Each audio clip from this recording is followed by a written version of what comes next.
Dimi a ka ca an ka duw kɔnɔ bi wa kuma caman na a y'a ɲɛ donbaga kɛ an kɔ an'an kolotuguda wɛrɛw ye n'a fɔ an kunberekuru k'a sɔrɔ fɔlɔfɔlɔ nin kun ma ca kosɛbɛ. An ka bi baro b'o de kan, an ka kɔ ani an ka kunberekuru dimiw.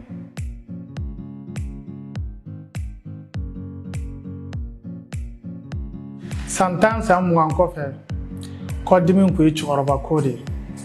A kun bɛ mɔgɔkɔrɔbaw la dɛsɛ, a b'o bali u bɛ se ka wuli k'u sigi, a b'o bali k'u jɔ, a bɛ bubaganin k'u la, a b'u senw girinya fo k'u dɛsɛ u ka mɔgɔkɔrɔbaya kɔnɔ. Nka bi denmisɛnninw y'o ta sɔrɔ fo denmisɛnnin dɔw b'a fɔ k'olu ka bana ye fugaribana ye. Bari mɔgɔkɔrɔbaw bɛ dɛsɛ mun na u yɛrɛ bɛna dɛsɛ o la. Mun de nana n'o bɛɛ ye? An ka farikolo, an kɔw n'an senw dɛsɛ kunbaw dɔw ye jumɛn ye?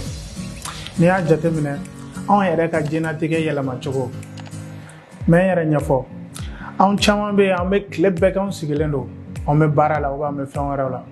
Anw caman bɛ yen walasa i ka bɔ ka taa butikinin na an kɛrɛfɛ f'an ka moto ta walima an ka mobili ta.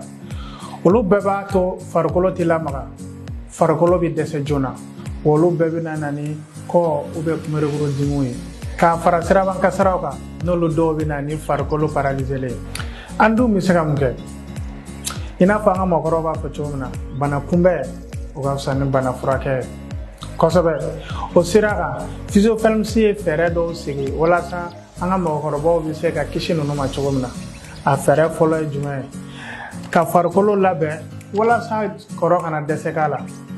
Filanan ye jumɛn? Ni dɛsɛ kelen don mɔgɔ minnu na u kana to so ten, u kana u bɛ se ka furakɛ walasa u bɛ se ka kɔrɔ tɔ kɛ lafiya kɔnɔ cogo min na k'a sɔrɔ a ma kɛ ni paralysie k'a sɔrɔ senw ma bɔ u kɔrɔ.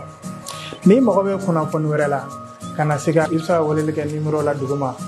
N'i bɛ fɛ ka ɲininkali yɛrɛ kɛ commentaire kɛ an b'aw jaabi ni hɛrɛ ye. Aw ni ce a ka lamɛnni na, aw k'an bɛn dɔgɔkun wɛrɛ.